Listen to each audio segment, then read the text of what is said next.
Hello. Okay. Oh, hello. My name is Sarah Buckley. I'm a registered nurse at Millard Fillmore Suburban Hospital, and I am the legislative political director for CWA 1168. I want to thank the press, the elected officials, our union supporters, and especially the patients, the tremendous number of patients behind me who have taken the time to be here today to do whatever we can to stop these closures. I cannot express what an incredible honor it has been getting to know the therapists here at DeGraff Wellness Center through these very unfortunate circumstances. If you have ever had an occupational, physical, or speech therapist make an impact on you or your family, you know the services they provide really are like magic in their scope and depth of the effect they have on a person's life. Plainly said, the DeGraff Wellness Center provides specialized neurological and cancer-related treatments that many patients will simply not be able to access with the closure of this location and the Buffalo Therapy Services Maple Road location. The places the patients are being sent to are either piecemeal, or they're full, or they're too far away, and expecting people that are already afflicted by debilitating illnesses or injuries to be able to navigate such rare and faraway facilities is unacceptable. So we are all here to, number one, ask Kaleida to halt all the closures. Number two, to ask the federal government, especially our local Congress people, Tenney and Langworthy, to reverse the damaging Medicaid cuts. And finally, to ask our state to fill in the funding that is necessary to keep these services open by progressive taxes that do not hit the little guy once more.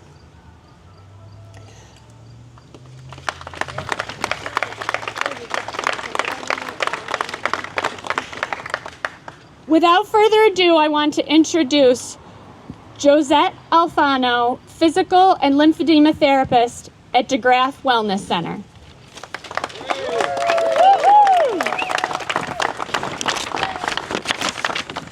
Hello. My name is Josette Alfano, and I have been a physical therapist with Kaleida for 32 years, with the last 26 of those years spent right here at DeGraff Medical Park. For the last 13 years of my career, my focus has been on oncology rehabilitation and lymphedema, a patient population that is often underserved and requires specialized care. At DeGraff, I helped build our Survivor Steps program, which was the first survivorship program for oncology patients in the area. We developed pre-surgical education, a lymphedema surveillance program to reduce the risk of lymphedema following cancer surgery, and prehab services to prepare patients who have comorbidities that would make recovery even more difficult. These programs were designed to improve the quality of life and outcomes for people facing cancer. And if our department closes, these vital services disappear. We also treat many side effects of cancer and its treatment, things like neuropathy, lymphedema associated with the surgery, restricted motion, cognitive changes, weakness, and loss of mobility. These aren't just medical issues. These are barriers to living independently, to being able to enjoy life. For the past 8 years, I have also run a cancer support group that meets right here at DeGraff. Each month we bring in speakers, presenters. We provide a safe space for open discussion. A mental health therapist is available to guide patients through more complex emotional challenges. I have organized much of this on my own time because I believe in this population and in the need for the community support. I'm asking for Kaleida to believe in it as well. Even as I concentrated on oncology and lymphedema, I never stopped treating orthopedic and neurologic conditions, including strokes and other generalized deconditioned problems. I partnered with physicians on fall prevention programs for the geriatric population, which is at the heart of the community in North Tonawanda. Our team has provided community lectures, participated in numerous health fairs, and promoted wellness, including our independent exercise program after rehabilitation to help patients maintain their health. As a team, we've worked together for decades to meet patients' needs. We coordinate therapy so the patient can receive physical, occupational, and speech therapy in sequence on the same day. For patients and family with mobility challenges, that coordination has made enormous difference. But now with this closure, we are not only displacing patients, we are displacing a staff of therapists who have dedicated more than 30 years of their careers to this community. We are losing experience, commitment, and programs that cannot be easily replaced elsewhere. I want to make this clear. Our department provides vital, specialized services that this community cannot afford to lose. I urge leadership to find a way to maintain these services here in North Tonawanda, where they are most needed. Thank you. Thank you. Next, I would like to introduce New York State Assemblyman Bill Conrad, our friend and Union Forever.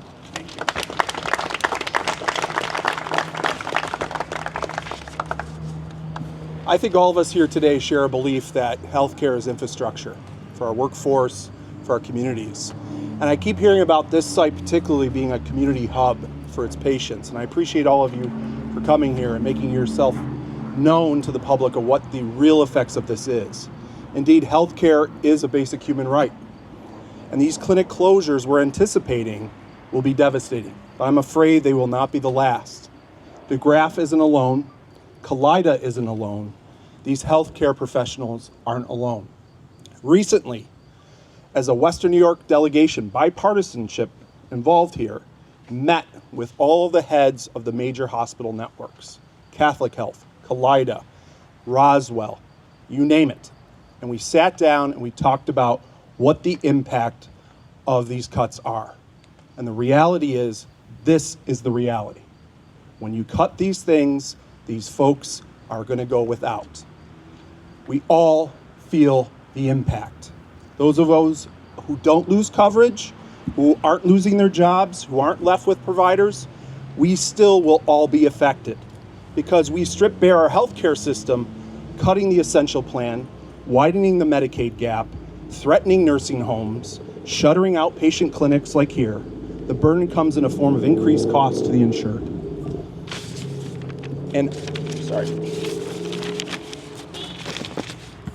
And all of us will be forced to shoulder that burden at a time when affordability is at a crisis point in America, again because of the things that are going on in DC.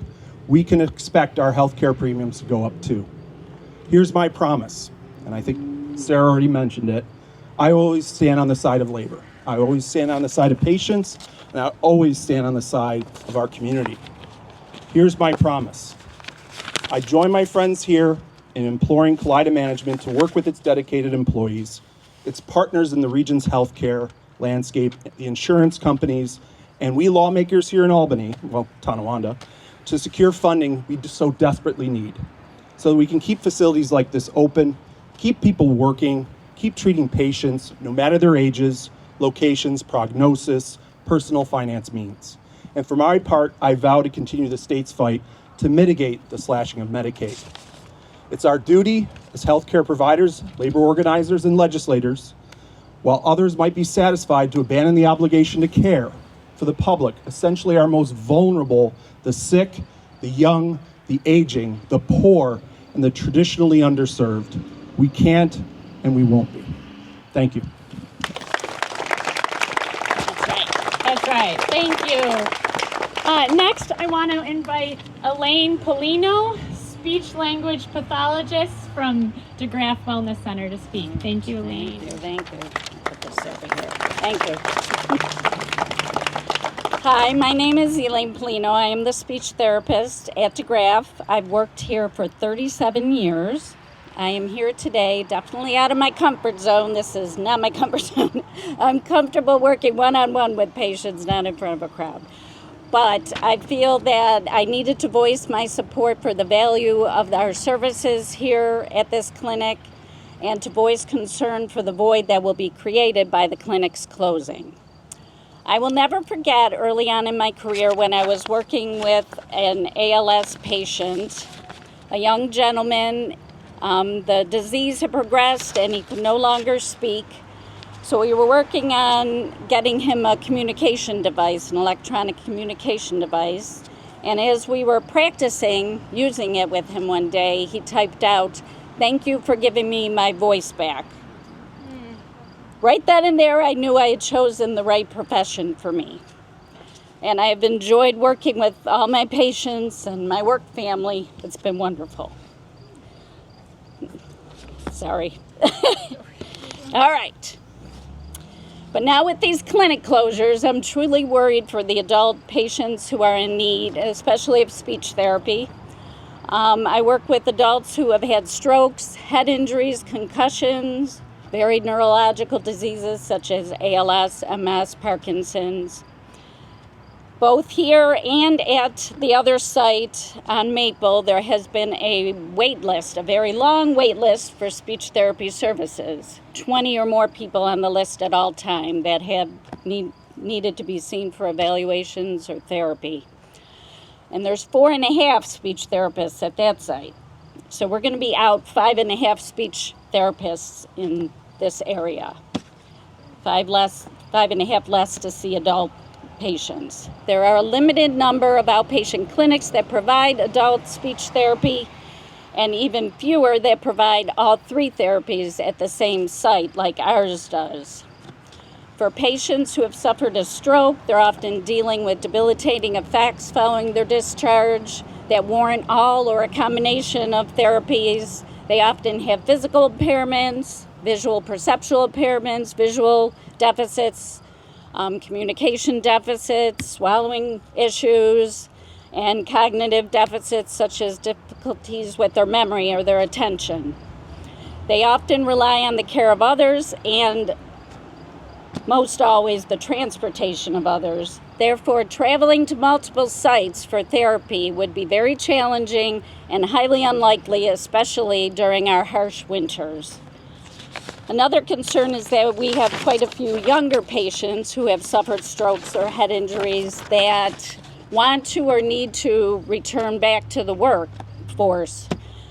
Following a stroke, the first 3 months are a crucial period for maximizing recovery, and I'm fearful that these patients will be without the timely and adequate amount of OT, PT, and speech therapies to maximize their recovery and get them back in the community, back to driving, and back to work. On a personal note, my father had been a physical therapy patient at this clinic, having had 3 orthopedic surgeries. He was a lifetime member of the independent exercise program, which kept him healthy both physically and mentally as he enjoyed the socialization aspect. I know that it had kept him live a few more years, and we were very fortunate to have him for as long as we did. And in addition, I am a 6-year cancer survivor, yay, and a former patient of Josette's. Yes. And I had developed lymphedema in my right arm and hand following my surgery. And I know without her guidance and support, I would have had a less positive outcome. So, in conclusion, healthcare doesn't stop at the point of discharge from the hospital. It should be a healthcare system's goal to provide a seamless continuum of care. And for these reasons and many others, I do hope they will reconsider the closing of our outpatient therapy clinics because of their value to the patients, to this region, and to its workers.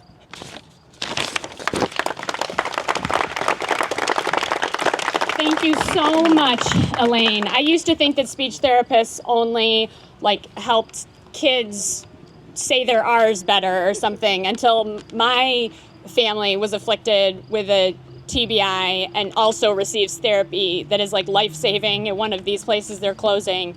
And it is no exaggeration, the way Elaine described her father, that lives are literally on the line in these closures. So thank you. Thank you for bringing that up. I also just want to say thank you before the next speaker to the folks who are not going to get up and speak, but who are here in support. So I want to thank so much our Solidarity, other unions. I see the steelworkers here. I see Workers United. I see Austin Morgan from the Area Labor Federation. Thank you so much. I also want Andrew Dugan, the district director from New York State Senator Ort's office, to wave to everyone. Say thank you. And also Brenda Alessi, the director of communications for Senator April Baskin's office, is here. Thank you, Brenda. And also Alderman John Lonkar, I want to thank you also for being here. And without further ado, I want to introduce Therese Willett, a DeGraff patient. Hello, my name is Therese Willett, as she said. I have been a patient of DeGraff for the past 6 years. While many of us went through COVID, I went through it a different way than a lot of people. COVID caused me to have a massive stroke. And in that, I lost my vision. I lost all use of my left side. You know, when I first came to here for therapy, I had a walker and a wheelchair. And DeGraff has given me back my life, my freedom, and my hope. It has been a community of nurturing and healing. I will be forever grateful to the therapists at DeGraff for giving me back my life. When I first started, due to the stroke, I had lost all use of my left side and had absolutely no use of my left arm and hand. I couldn't even move one finger on my own. Now, thanks to the dedication and knowledge of the OTs and the PTs at DeGraff, I can walk a mile unassisted. And not only can I move my fingers, I can do this to you all, which would have been impossible. It was like my arm was removed. I can tie my shoes again. I can zip and button my own clothes. I can cook and prepare my own food. All the OTs at DeGraff has taught me all these essential skills that I need for an independent life, that we all need for an independent life. And for this, I will be forever grateful. Because they took away my fear and vulnerability of being independent, and to help me be an independent individual. DeGraff PT is essential to this community. Its location is convenient for those who come from all different directions.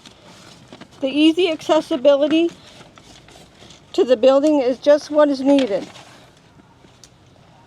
As most of us can no longer drive, we need to rely on others to get us there. And to get us to one place where we receive all the treatment that we need is amazing. We are not a drop-off and drive-away situation.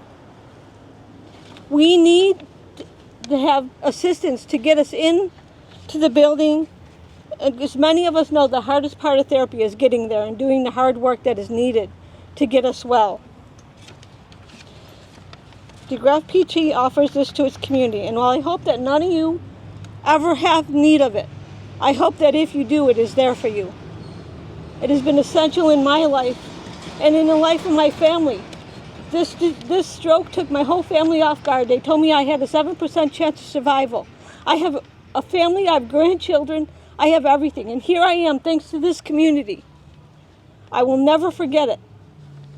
And as I can tell you how important it is to me, because I've spent my whole life perfecting the art of invisibility. And here I am standing here talking to you all. This is not an easy thing, especially after the stroke. So thank you all for being understanding. Oh my gosh, thank you so much. I want to double down on those wraparound services available here and available at 705 Maple and not available other places. It's just not acceptable to close these places down.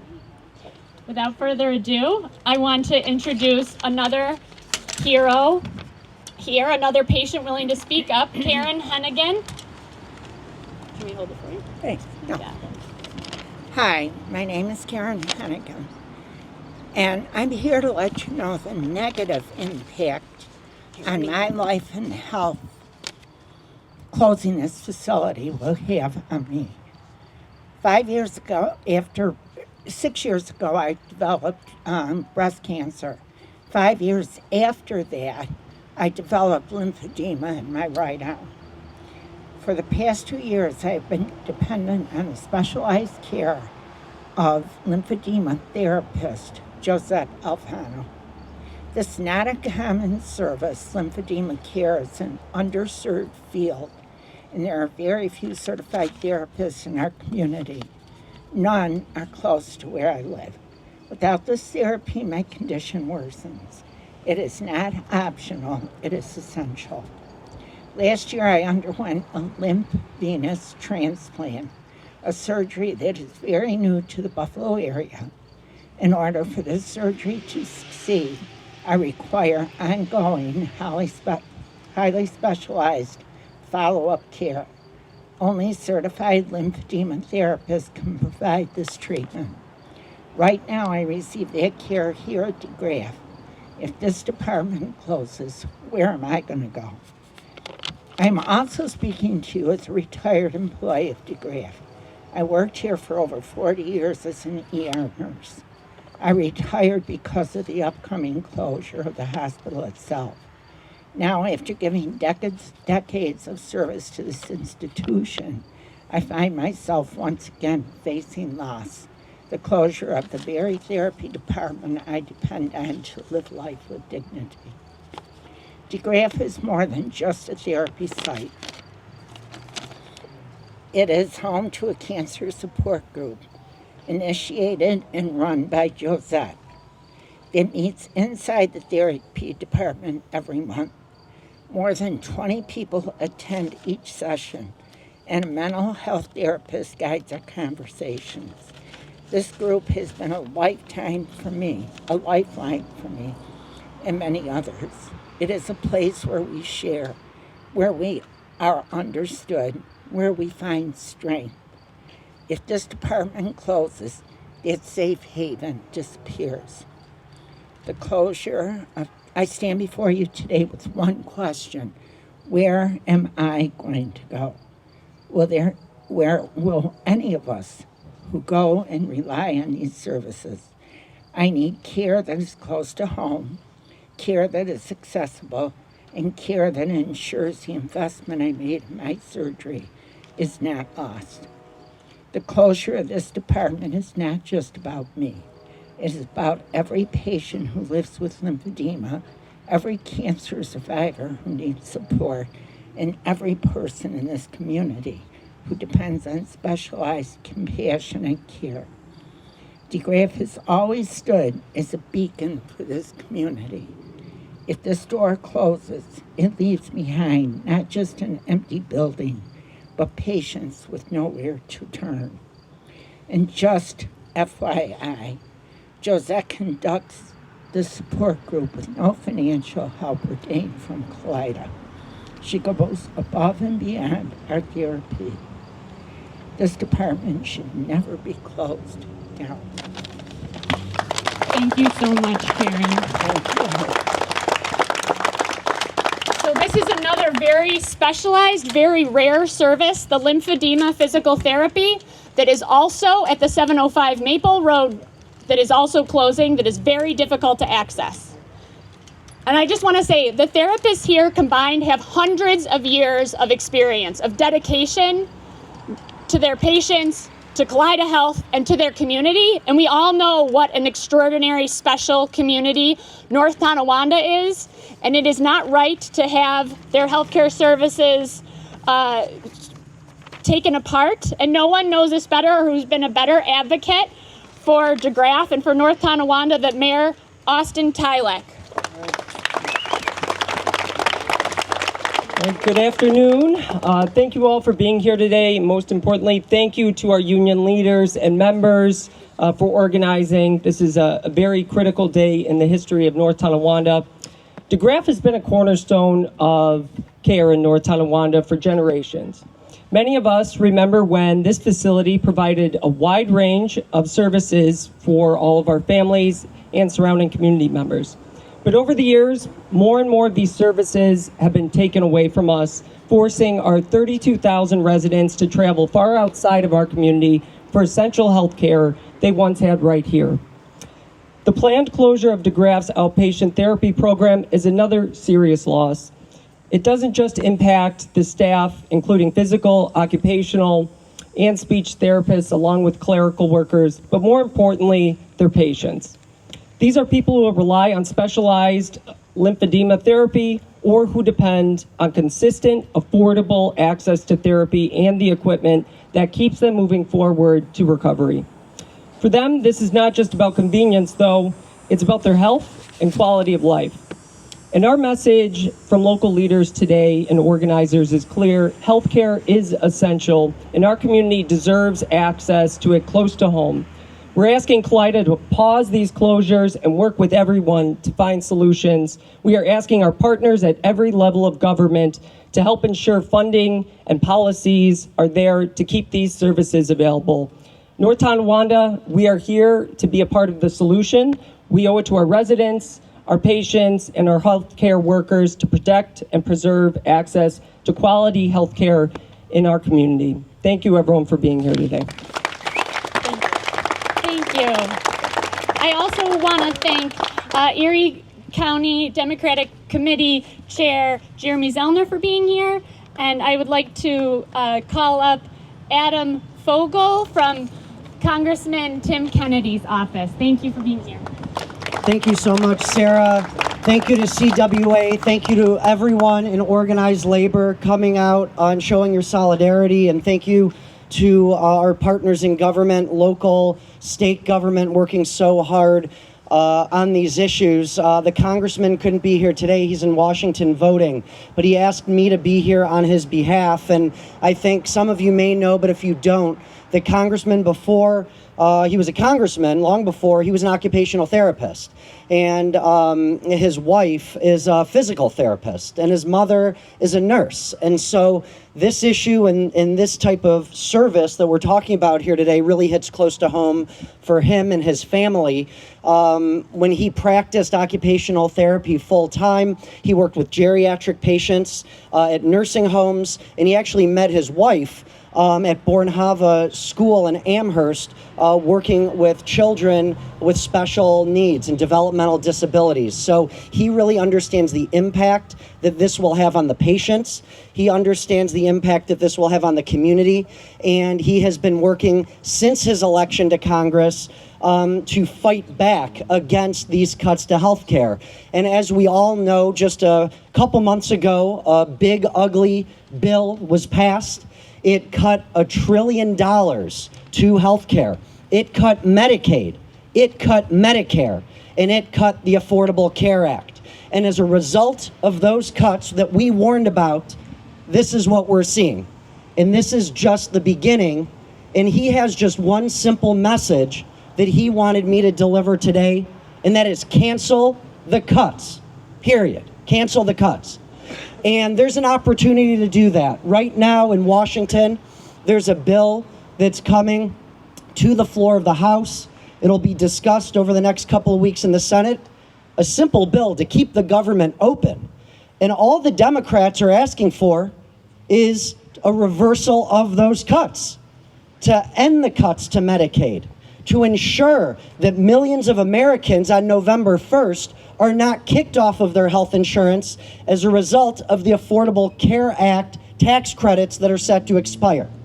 That's all Democrats in Washington are asking for. Cancel the cuts, restore Medicaid, restore Medicare, restore the Affordable Care Act, so our local communities, our local patients, and our local workforce does not suffer. And so the congressman's going to continue to fight for our community, to work with his colleagues in the Democratic caucus and across the aisle to ensure those cuts are canceled. And if they do not cancel these cuts, unfortunately, what you're seeing here in the Kaleida system is only just the beginning. These are the cuts that we warned about before that bill was passed, and now we're seeing these devastating impacts to our community come to fruition, and we need to cancel these cuts, and we need to make sure that everyone recognizes the way that he does, that healthcare is a right, it's a universal human right, and it should not be a privilege that's reserved to the few. And the one other thing I'll say, because we're talking about Medicaid and we're talking about Medicare, and maybe you're not on Medicaid and maybe you're not on Medicare and you're saying, well, this doesn't affect me. Well, it does, because we're already seeing premiums are going to go up by double digits 20% in some cases, 30% in some cases. So if you can afford private health insurance, you're impacted by this too. Your health insurance, your premiums, your co-pays, your out-of-pocket expenses, those are going to go up as a result of fewer people being insured. And that's a problem for all Americans. It's a problem for Western New York, and we're going to work hard to speak out against those cuts. So thank you very much. Thank you, Adam, and thank you, Congressman Kennedy. And last but absolutely not least, I want to invite our CWA 1168's Executive Vice President, who recruited me to union work almost 15 years ago, Bob Andrusko. Good afternoon, everybody. Thank you for coming. I mean, tough act to follow. The patients, thank God for the patients. That's what we're here for in our community. Thank God for our therapists who are behind me. They do amazing work, and we can't lose these folks who have so much experience. We're short everywhere in healthcare. We need healthcare workers. We need therapists. We need everybody who's part of the team to provide our community with the services they deserve. We're here for patients. We're here for our families. We're here for our friends. We are here for you. We have to stop the cuts. We are calling for Kaleida Health to stop the cuts, halt the cuts. Halt the cuts now. Join with us to fight for these, to take away these cuts, the Medicaid cuts. The federal government has to pay attention to us. They have to pay attention that vital services are necessary, and they can't limit those services, and they can't make people travel 30, 50, 100 miles to get these services that should be routine services. I'm appealing to you to join us. Join us in the fight. Kaleida, halt the cuts, stop the cuts. We urge the federal government, again, to reverse harmful tax and Medicaid cuts that affect these vital services.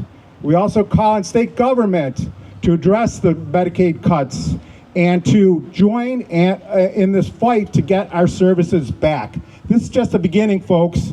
It's supposed to be the best country in the world, the richest country in the world, and we're going to take away basic rights like health care from our community of family, friends. Unacceptable. Stop the cuts now. Stop them now. Join me. Stop the cuts.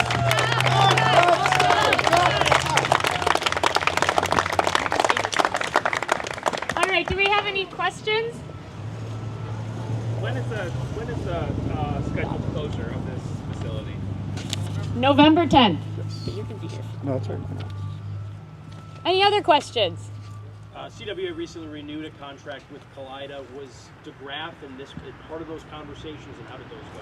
Yes, it was a master agreement that covers all the Kaleida sites that are outpatient sites, inpatient sites, DeGraff Medical Park, Millard Fillmore Suburban Hospital, Buffalo General Medical Campus, and all the outlying clinics that we have for outpatient services. I know two of these facilities are going to close, the one here and the one in Amherst. Does Kaleida have any other clinics in the community that offer these types of services? Not therapy services. There's some inpatient therapy services that are linked to the long-term care facilities and down at Buffalo General Medical Campus for subacute care. What have they said when you contacted them about these closures? What are they telling you? Well, I mean, the big beautiful bill does call for significant cuts. We've done significant research on it, and our numbers coincide. They've been somewhat fluid.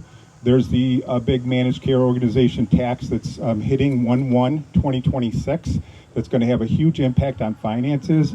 Anybody who's been involved in healthcare for a long time knows that the hospital systems in New York State have been under a tremendous amount of stress for many years. So in 2022, for instance, there was 80% of the hospitals in New York State were working on a margin of less than 3%. It's unsustainable. So we have all these impacts already in play, and now the big beautiful bill comes down the pike, and it impacts us even more. Kaleida slated to lose $85 million next year. They're dealing with a budget deficit of $85 million. And then it compounds over the years as this big, beautiful bill is introduced and implemented. So it's a staggering number, and we have to fight back on the federal government and New York State to make it right. And is that Kaleida's explanation to you, is that the country's big, beautiful bill? Yes. Is there anything they can do on their side? Yes, my understanding is there's been advocacy on their side. I can't get into details because I'm not intimately involved in that, but we got a brief overview this morning from Kaleida administration about a lot of that, so it's impactful, and I would have to let them roll out what they're doing. And how many employees are we looking at getting affected by the 2 closures? There's about a dozen here. My understanding there's about 20 at 705. And then there's other facilities that have been impacted by recent announcements, adding to another 40 or 50 people. And has Kaleida said that these are jobs that can be moved to other locations, or are these people losing their jobs? Well, in certain instances, folks will have the opportunity to be placed, but because of the specialization in some of these job titles, there's very limited access to for other jobs. You can expand a little bit on that point, right? Obviously, the big conversations around Medicaid, Medicare, but there's a lot of folks that do have private insurance, but even then, they're feeling the effects, right, with these. Certainly, and I think that one of the gentlemen behind me mentioned the double-digit increases that private payers are going to have. Currently, a lot of the insurers locally and in the state, Western New York, et cetera, are hurting for money. So a lot of them may not even be in business in the next year or two. So that's just a reality that makes it even more difficult for people. And the ACA numbers for the Affordable Care Act to go out on the marketplace, those numbers are going to go up to $200 or $300 for a single plan. So that's the anticipated increase for next year. So that's huge. It's a huge impact to people. What can the average citizen who's watching this do to help stop these cuts? Well, contact your legislators, make sure you vote, make sure you push back, make sure you question why you're getting less services for your healthcare dollar. Anybody else? Anybody else? Thank you. Thank you, everybody. Thank you for coming. Appreciate it.